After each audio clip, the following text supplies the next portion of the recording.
అందరికీ తెలుసు నేను మొట్టమొదటిగా 2004లో తెనాలి పార్లమెంటు సభ్యుడిగా ఉండేవాడిని.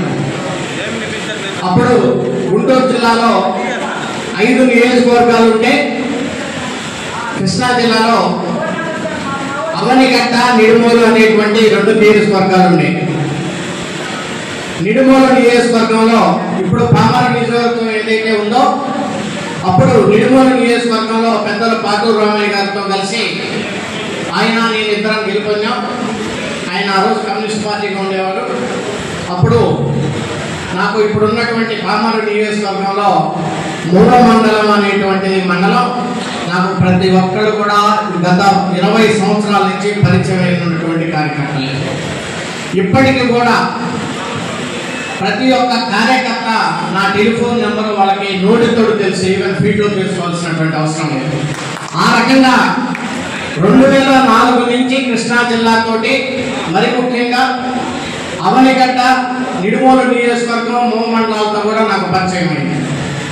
ఆ తర్వాత 2019లో నేను మచిలీపట్నం పార్లమెంటు సభ్యుడిగా ఎన్నికైన తర్వాత అతి కొద్ది రోజుల్లోనే పామరు నియోజకవర్గం యొక్క పరిస్థితులు, ఇక్కడ అభివృద్ధి కార్యక్రమాలు, ఇక్కడ కార్యకర్తలు, ఇక్కడ ప్రజానికాన్ని గురించి కూడా నాకు పూర్తిగా అవగాహన ఉంది. మరి ఈరోజు రాష్ట్రంలో ఉన్నటువంటి పరిస్థితులు మనం చూస్తూ ఉన్నాం. మీరు అనవచ్చు, బాబుశ్రీ గారు మీరు ఎందుకు పార్టీ మారారు అని అనవచ్చు. నేను ఒక నిబద్ధత కలిగినటువంటి పొలిటీషియన్గా ఉన్నా. ఎప్పుడైనా మీరు చూశారో లేదు, చూసుంటారు. నేను అతిగా ఎవరిని పొగడను, అలానే అతిగా ఎవరిని ఇష్టం వచ్చినట్టు నోరు పారేస్తున్నాను. నా కార్యక్రమం ఒక పార్లమెంటు సభ్యుడిగా నేను చేయాల్సినటువంటి బాధ్యత ఏంటి, ప్రజలు నన్ను ఎన్నుకొని పార్లమెంటుకి ఢిల్లీ పంపిస్తే నిధులు ఏ రకంగా తీసుకురావాలి, ఇక్కడ ఉన్నటువంటి సమస్యలు ఏంటి. మరి కలాస మాలపల్లి అనేటువంటి విలేజ్ ఉంది ఎస్సీలకి, అక్కడ ఎన్టీపీసీ నిధుల నుంచి దాదాపు 65 లక్షల రూపాయలు తీసుకొచ్చి కమ్యూనిటీ హాల్ నిర్మించాం. అలాగే అంబేద్కర్ భవనం కావాలంటే 40 లక్షల రూపాయలు పామర్లో ఇచ్చాను, సిఎస్ఆర్ ఫండ్స్ తీసుకొచ్చాను. అలాగే మీకు అనేకమైనటువంటి గ్రామాల్లో నా ఫండ్సే కాకుండా వేరే వాళ్ళ ఫండ్స్ కూడా తీసుకొచ్చి మరి రోడ్ల నిర్మాణం అయితేనేమి, మైక్రో వాటర్ ఫిల్టర్స్ అయితేనేమి అనేకమైనవి చేశాం. ఇక్కడే సిఎస్ఆర్ ఫండ్స్ ని దాదాపు ఒక 3 కోట్ల రూపాయలు తోటవల్లేరు మండలంలో ఇచ్చాం. అనేకమైనటువంటి మండలాల్లో కూడా నేను అభివృద్ధి కార్యక్రమాలు చేశాం. తర్వాత కొంతమంది వచ్చి అడిగారు, బాబు జగజ్జీవన్ రావు గారి యొక్క భవనం కూడా నిర్మించాలంటే తప్పకుండా మీరు ఎస్టిమేషన్ చేయండి, ఒక 75 లక్షల రూపాయలతోటి దాన్ని కూడా సిఎస్ఆర్ ఫండ్స్ నుంచి తెస్తానని కూడా చెప్పాను.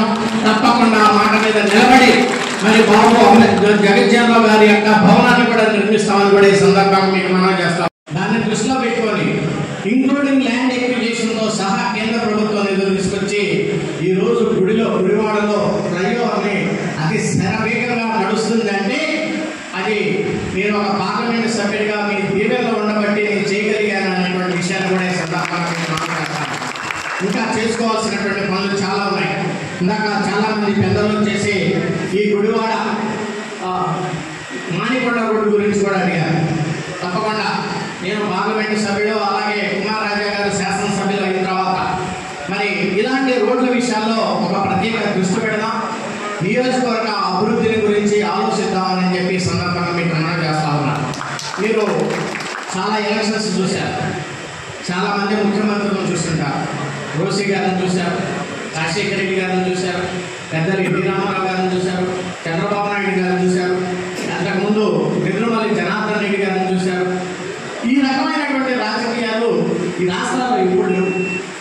మాట్లాడితే ఏదో కేసులు పెట్టడం, లోపల వేయడం, అసలు అందులో ఎవిడెన్స్ ఉందా లేదా అంటాం. ఏంటి అసలు దౌర్భాగ్యం ఏంటి, ఈ పరిస్థితి ఏంటి, ఈ రాష్ట్రం ఎడిపోతా ఉంది, అసలు ఇది నేను ఒక పద్ధతేనా?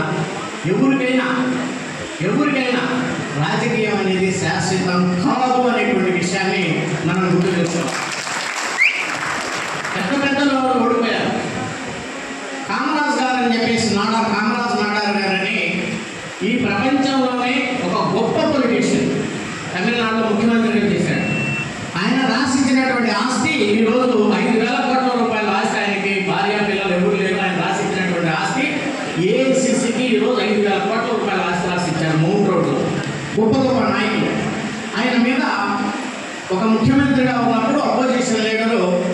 డిఎంకే పార్టీకి చెందినటువంటి వాళ్ళు ఆ రోజు ఈయన మీద ఏదో తాత్కాలికంగా మేము పోటీ పెడుతున్నాం, కానీ ఈయన యొక్క సేవలు, కామరాజు నాడార్ గారి యొక్క సేవలు అపోజిషన్గా నాకు అవసరం, కానీ మీరు ఆయన ఓడగొట్టొద్దంటే 27 సంవత్సరాల ఒక యువకుడు అతను ఓడగొట్టారు. ప్రజలు ఆ రకంగా ఉంటారు, అది మన చేతులు ఏం లేవు. మహానుభావుడు ఎన్టీ రామారావు గారు ఓడిపోయారు, చిరంజీవి గారు ఓడిపోయారు. చిరంజీవి గారి దగ్గర సెల్ఫీ తీసుకోవాలంటే అరగంట టైం పట్టింది. అలాంటి మనం గెలుపుకోవడం అనేది మన చేతుల్లో ఉండవు. దయచేసి ఈ ప్రభుత్వాలు కానీ రాజకీయ నాయకులు కానీ అర్థం చేసుకోవాల్సింది ఏంటంటే పదవి అనేది శాశ్వతం కాదు.